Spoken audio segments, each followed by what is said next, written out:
My name is Robert Weeks. I'm a mixed martial artist. I'm here at Main Event Sports Club, and I'm going to be teaching you hand-to-hand combats used by the Navy SEALs. Guys, when it comes to the Navy SEALs, everything is secretive. The only information we know about them have been declassified. Once items are declassified, they have no relative importance to our government or secrecy issues. So when it comes to hand-to-hand combat scenarios and situations of the Navy SEALs, it's almost impossible to tell you what they are currently up to date with, unless you yourself are a trainer or a Navy SEAL member yourself. But what we do have is declassified information that is strung out all over the internet. We can actually find out some more hand-to-hand combat tactics used by those Navy SEALs. Now, some of them in the past have been relied upon pretty much of other martial arts from all around the world, whether it's Krav Maga, whether it's Judo, whether it's Hapkido, whether it's Ninjutsu, whether it's Karate or Taekwondo. All have relative importance in the Navy SEALs combat hand-to-hand method.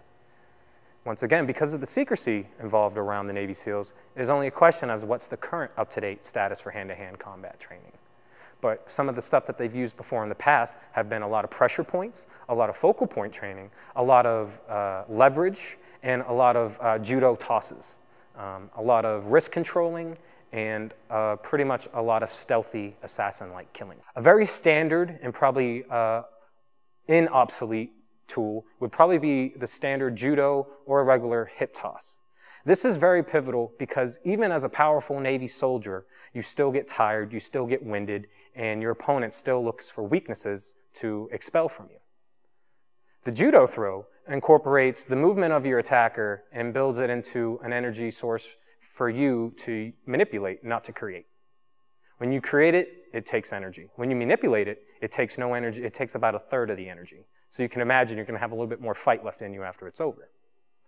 The judo throw will allow you to take an assailant off of a defensive or offensive position and land them either on their hip on the floor or their back, depending on how powerful the throw was.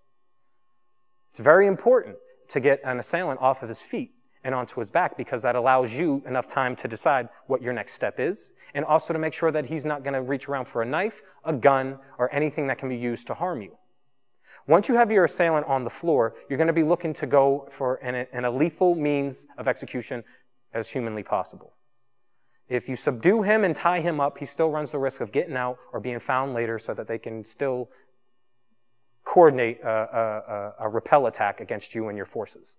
So to lethally take him out as quickly and as silently as possible is always going to be Navy SEALs hand-to-hand tactic number one.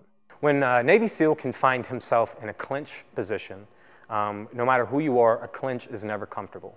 You can practice it for years, millenniums, and it's still a very uncomfortable position. A Navy SEAL will look to gain the quickest leverage of a main artery he can as possible. Your neck controls all the blood flow from your heart to your brain. It's a very important highway and tool of information. What a Navy SEAL would then look to do is to take advantage of his opponent's head from a clinch, and in this case, put him in a half Nelson situation.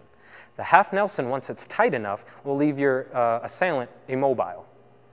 From this position right here, you have a multitude of different attacks you can use to him to either weaken him or to kill him. As for a Navy SEAL, you want to use the most lethal means as quickly as possible. So for this case, what I'm going to do is immediately take my body weight and I'm going to roll from my half Nelson position onto the floor. So pretty much I'm going to slam my body weight on top of his chest and neck, hoping that my body weight, with a vice point of my arm around it, is going to be enough to break his neck. If done so correctly, your assailant will no longer be in the game or on this planet. And that was hand-to-hand combat used by the Navy SEALs. See you next time.